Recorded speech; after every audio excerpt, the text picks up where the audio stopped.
So I'm Jo Birch, I'm an EMCC member, I'm an accredited supervisor, and recently at the Global Providers Summit, our cross-cultural work in English and Russian was showcased. My colleague today is Irina Judge. She has lived in many places across the world in her corporate career, and she's currently living in Sweden. She's an executive coach and supervisor, and she's passionate about supervision and its role in supporting coaches and enhancing practice. And the most important person here today, Riza, is you. You're our guest. So Riza Kadilar, the president of EMCC. Riza's had an amazing career. He's a prominent figure in investment banking, educated in Turkey, in the US, and in Paris, France. In 2017, he was elected by the membership of EMCC as the president of EMCC. So you're here today to tell us a bit more about EMCC and what it might bring Russian coaches. So let me hand to Irina, and she'll say just why you and why today? Thank you very much, Jo, and thanks, Riza, for opportunity to talk with you a little bit about EMCC. And I would like to start from the fact, as all of us, we know coaching supervision is very young professional coaching support all over the world, including Russia and Russian-speaking area. And we Russian-speaking supervisors are always looking for the opportunity to learn more information about supervision and meet our international colleagues, which is more important probably for us from all over the world, to discuss about supervision, about their and our experience in supervision. And one of the opportunities is offered by EMCC. And for me, the June 26th conference was the first meeting with EMCC. And generally, a first meeting for me, it doesn't matter in coaching or supervision or life, it is always about personality and about relationship. And it is important who is in front of you and who opens the door and invites to the house. And you were the first person who welcomed me in EMCC Zoom room. And you know, I felt that the team, EMCC team, were waiting for me here. And not only for me, but for everybody who was in virtual room. It was really very warm hospitality meeting and atmosphere. And of course, first impression built a trust for both of personality and organization. And for me, it was a good point to think, to develop our relationship and to think to join to EMCC. And this is about me. And I would like to start the questions for you. What was the most important things that helped you decide to join to EMCC? Well, frankly, first of all, thank you very much, Jo. Thank you very much, Irina. This is a special opportunity for me to be able to reach out to a different community, which is in a way geographically a bit far away from where I am. But at the end of the day, we share the same common view of the world. So that also brings us together. And let me also thank you for your very warm words about our conference. That was a challenge because what you have said, we call it maybe inclusion, a feeling, a warm feeling of being together. And it was a challenge to do it on Zoom, on virtual conference. So me hugging you personally is a feeling, you feel it, but how can I do it on Zoom, on a screen? And it's possible because human psychology is somehow open to stimulus. And we did it. I'm so glad to hear that this is who we are. Well, my story about EMCC, I don't tell it everywhere, but I'm going to say it for you special. It was just a coincidence. 2008, the financial crisis. I'm a banker. Nobody's perfect. So, I have my dark side. And there was nothing to do. So I persuaded the bank to send me to an advanced level coaching school in London. I did already my coaching training back in 2005, but that was an opportunity 2009, 10 to go for really deep dive into cognitive, in the Gestalt, in whatever. So they're very different, They paid it. So it was from my summer home in Bodrum, Turkey.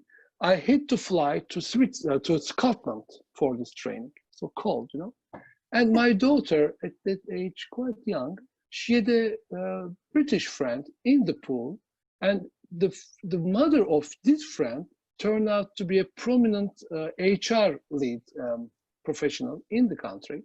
And she said that he knows somebody who is into coaching, and that person apparently was one of the founder and a very active person, Tim Bright, in EMCC. And when I kind of, by this coincidence, find Tim, he told me, the founders are kind of tired.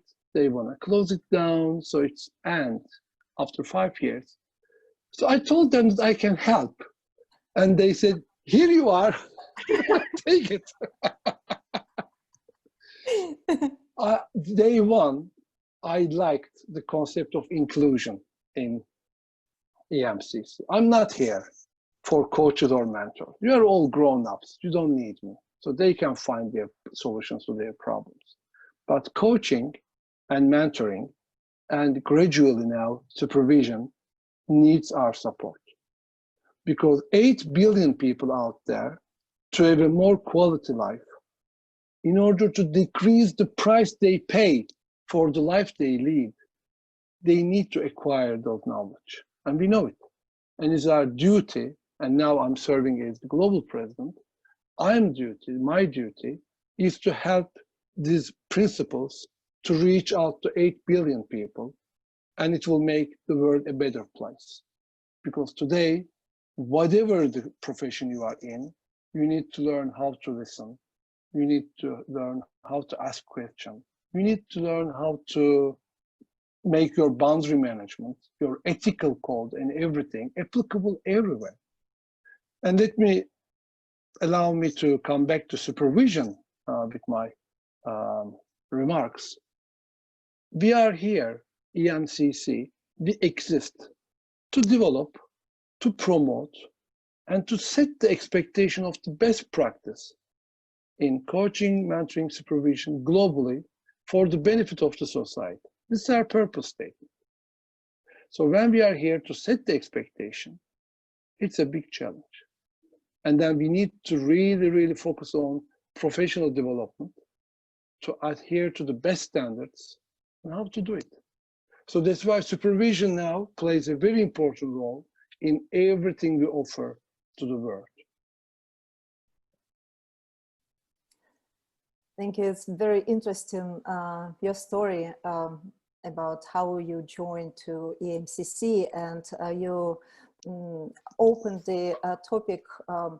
My next question will be about why should coaches and supervisors join to EMCC? You started already to talk about it, but maybe some tips, recommendation why they should join to EMCC. I like this word, join, because you can join at whatever level you want to join. Those organizations, we have legacy systems, they depend on membership. So membership is a way of joining. It's a choice, okay? And today the structure is based on this. But you also become a member of LinkedIn or Facebook or whatever. So it's a different way of joining. I think the core issue for us is if your practitioners coaches, mentors, supervisors, they want to stick to the best quality, best standard.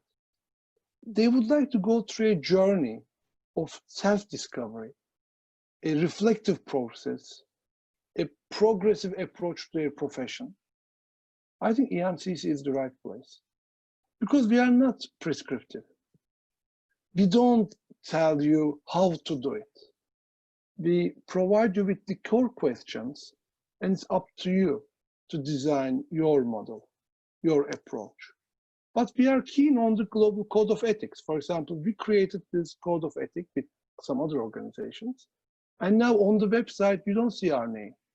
It is the global code of ethics. There are 8 organizations, co-signatories. So we want your members, your community, to adhere to the global code of ethics, because this is what our profession needs. You can also join our events. Now we are just on link and click. It's easy. Language is still a barrier, I know. So we tend to speak English. But we're also big in French, Spanish-speaking parts of the world. Why not in Russia or Russian-speaking part of the, because we are also present in many countries in Eastern Europe. So, you know, it's a barrier, but also an opportunity, language. But geography is no longer an obstacle for us. And you can also join us by following our social media, our publications, our webinars, our events, conferences, or whatever. So there's another way of joining. So to me, the options are there, but in order to adhere to, in order to celebrate your journey, because our accreditation standard starts with self-discovery. The first thing, the coach should be aware of himself or herself. And it's all about the journey. There is no moment in life that I became a coach. There is no such thing. So it's a journey. And our accreditation methodology, our reflective practice, is always about celebrating the journey. So if those things that I'm telling you make sense, join us in one shape or another. Thank you very much. Sounds like EMCC provides a lot of opportunities for coaches and for supervisors as well. Thank you. And I remember my feelings about when I was participant of EMCC conference, and I felt like a lot of people created this warm atmosphere.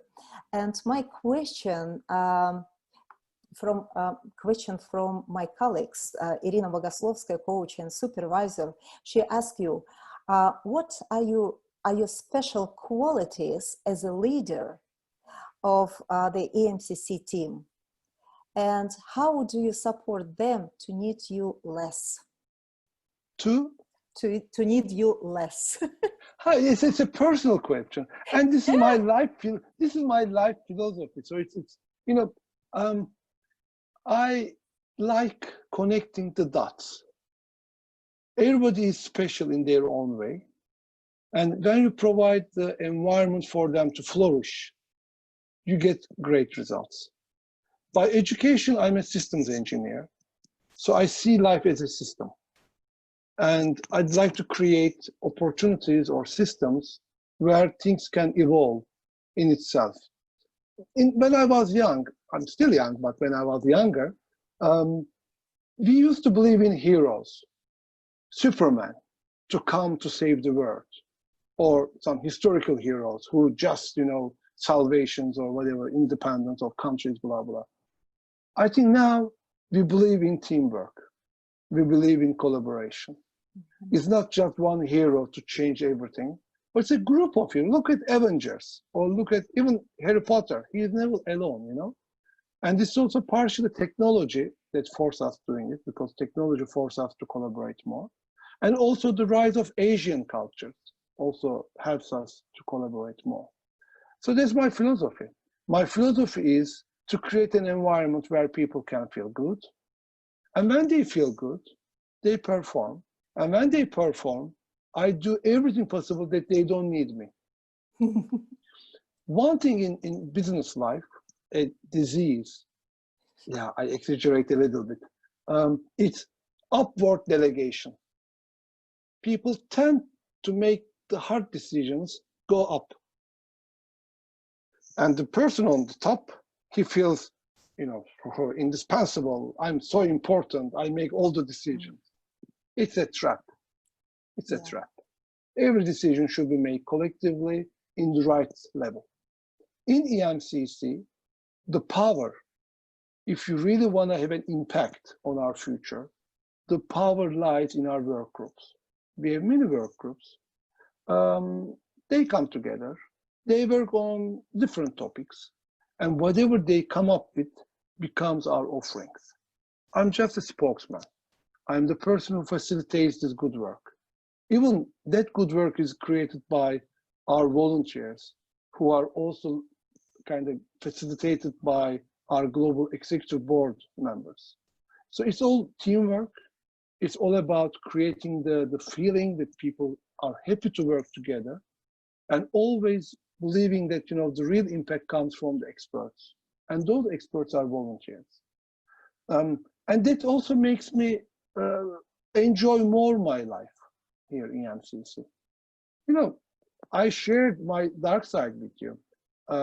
Coming from this big business environment, you know, meaning and purpose is very important. And meaning and purpose comes from our work and from the people we are together here. So, you know, when we apply this, I always make myself redundant in every role I play. And I try to focus on what's really important, but not urgent. And putting the right strategies helps. I can't claim that I do everything right or I see everything right, but I like playing with it. And I'm surrounded with people who allow me to play with it. I think, in a nutshell, that's my philosophy how I serve as a leader. Your words inspires me. Thank you very much. And I understand I'm in Sweden now, and Sweden is a country where all decisions came from talk together and create the decision team. Thank you very much. And I have one more question, I think personal question from Marina Chernova. She's coach and supervisor. What achievements are you proud of? And what inspires you in life and work?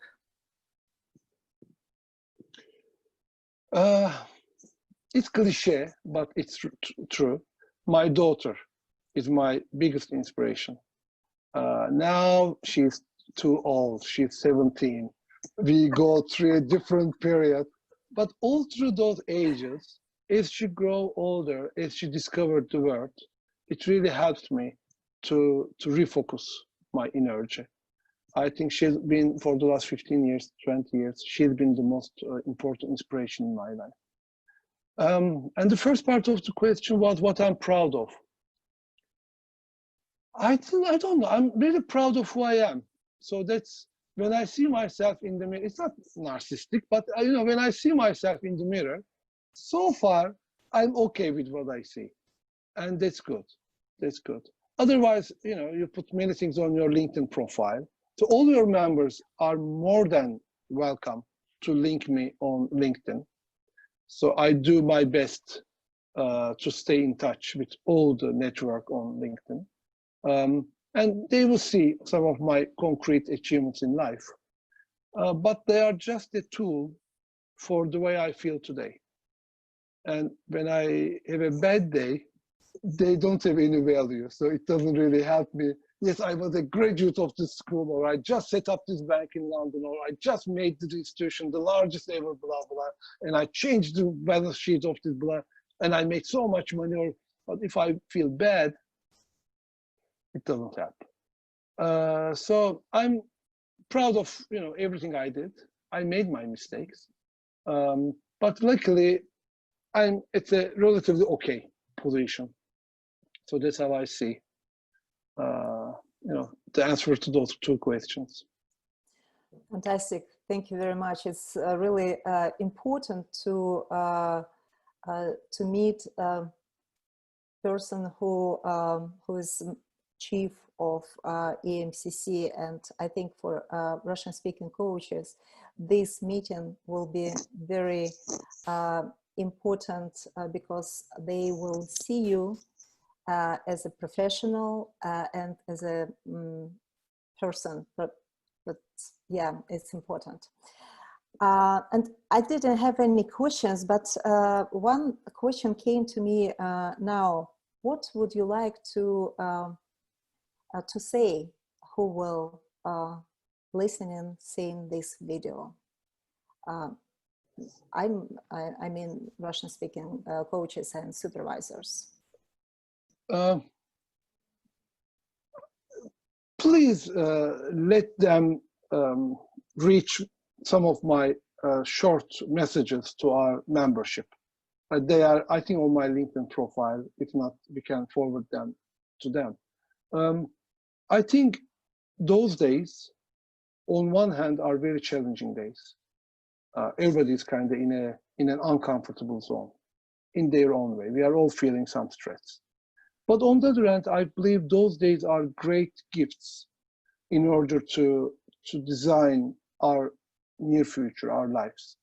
And as coaches, we are so blessed, so in a good position, because we know how to be aware of our feelings, of the things surrounding us. Our antennas are kind of more open. And today, I think we are entering to the most connected decade, this Internet of Things. But also we are all connected through, three of us, three different countries, cities, or whatever, we're so connected. I used to make some jokes about BlackBerry Aikido, Aikido, the Japanese martial art, and it's a defensive art. And today I'm talking about WhatsApp Aikido, because we received so many triggers from the messages on social media, on WhatsApp, on our phone, which is just 30 centimeters away from our brain. Mm-hmm. And that creates, I call it digital emotional contagion. So anything that happens in Minnesota, in Hong Kong, or whatever, suddenly triggers some feelings, some emotions. And most of the emotions that are triggered are governed by fear. So we're talking about eco-anxiety, everything sustainable to ecology is a threat now. We're talking about financial uncertainty, and it's also attached by the people movements or terrorism, blah blah blah blah. How to stay focused, how to keep our balance. These are key issues. And even Yuval Harari, the anthropologist, after writing about the algorithm of life, Homo Deus or whatever, so he finishes his last book about, he's just talking about coaching, the last chapter of his book, after everything, the only tool we have to survive in a kind of relatively better way is to know ourselves. Because if they know you better than you do know yourself by just 50 clicks on Facebook, you're in deep trouble. So the only thing to fight against, how you can manage your perception without awareness. How can you manage your psychological triggers? How can you know yourself? And I think if I may pass this message to all of our network, we are blessed and privileged, but being all alone in a zombie land doesn't help. So we need to be very actively helping the rest of our communities discovering what coaching, mentoring, and supervision do offer to humanity. Our very basic tools, our very basic competencies, our very basic skills is what everybody needs today. So in a way, yeah, it's nice to be together, but at the same time, we are kind of missionaries. We're kind of, advocates of maybe a better way of dealing with all the threats that's threatening our way of life. Thank you very much. It's very important and valuable words. thank you for this opportunity to speak with you and to know more about EMCC and about you as a president of EMCC. And thank you, Joe, to to help me to ask the direct questions. Thank you. It's been a brilliant interview, and Riza, those founding members, when you came along and they said, here it is. I think they saw something really important. It's been a brilliant interview. Thank you so much.